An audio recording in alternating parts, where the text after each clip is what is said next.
Assalamualaikum warahmatullahi wabarakatuh. Salam dan bahagia Bapak Ibu Guru. Jumpa lagi dengan saya Nur Aziza, calon guru penggerak angkatan 9 dari TK Lembaga Tamak 2 Bantul, Yogyakarta. Video ini adalah koneksi antar materi modul 2.1 pembelajaran berdiferensiasi. Apa itu pembelajaran berdiferensiasi?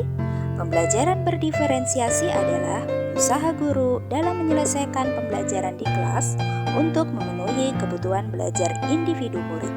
Artinya, pembelajaran berdiferensiasi adalah pembelajaran untuk mendukung semua murid di kelas kita. Apa maksudnya? Setiap anak adalah unik. Mereka punya kelebihan dan kekurangan masing-masing. Begitu pula dengan minat, gaya belajar, kebiasaan, pola pikir, kemampuan literasi, dan lain-lain. Disinilah diperlukan usaha guru untuk dapat memenuhi kebutuhan murid yang berbeda-beda agar mereka merasa nyaman saat belajar di kelas dan tentunya tujuan pembelajaran dapat tercapai. Bagaimana cara untuk dapat melakukan pembelajaran berdiferensiasi di kelas? Agar dapat melakukan pembelajaran berdiferensiasi, guru harus memahami tujuan pembelajaran, mengetahui dan merespon kebutuhan belajar murid, menciptakan lingkungan belajar yang mengundang murid untuk belajar, melakukan manajemen kelas yang efektif, dan melakukan penilaian berkelanjutan. Berkaitan dengan kebutuhan belajar murid, guru harus memahami 3 aspek berikut. Yang pertama adalah kesiapan belajar murid. Kesiapan belajar murid mengharuskan guru untuk menilai pengetahuan awal dan menentukan apa yang telah murid ketahui dan di mana murid berada. Yang kedua adalah minat murid. Minat setiap anak pasti berbeda-beda. Minat adalah salah satu motivator penting bagi murid untuk terlibat aktif dalam proses pembelajaran. Dan yang ketiga adalah profil belajar murid. Profil belajar murid berkaitan dengan lingkungan, budaya, gaya belajar, dan kecerdasan majemuk yang berbeda antara satu anak dengan anak lainnya. Kebutuhan belajar murid dapat diidentifikasi dengan cara-cara berikut ini: mengamati perilaku anak didik, mengidentifikasi pengetahuan awal, melakukan refleksi terhadap praktik pengajaran, dan data autentik anak saat kegiatan bermain dan belajar seperti percakapan, observasi, pengambilan gambar atau video anak, dan celoteh anak. Strategi untuk mendiferensiasi pembelajaran bisa dilakukan dengan 3 cara, yaitu diferensiasi konten, diferensiasi proses, dan diferensiasi produk.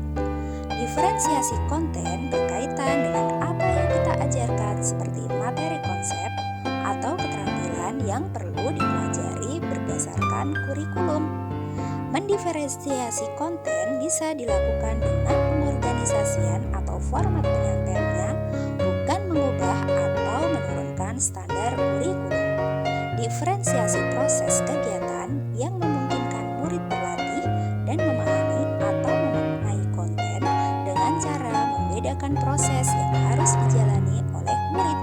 Sedangkan diferensiasi produk berupa bukti yang menunjukkan apa yang murid telah pahami dengan cara membedakan atau memodifikasi produk sebagai hasil belajar murid, hasil latihan, penerapan, dan pengembangan apa yang telah dipelajari. Lalu, adakah keterkaitan antara modul pembelajaran berdiferensiasi dengan modul-modul yang lain? Tentu saja ada. Untuk dapat melakukan pembelajaran berdiferensiasi, maka guru harus berusaha memenuhi kebutuhan belajar anak sesuai dengan kodrat alam dan kodrat zaman berdasarkan filosofi KHD.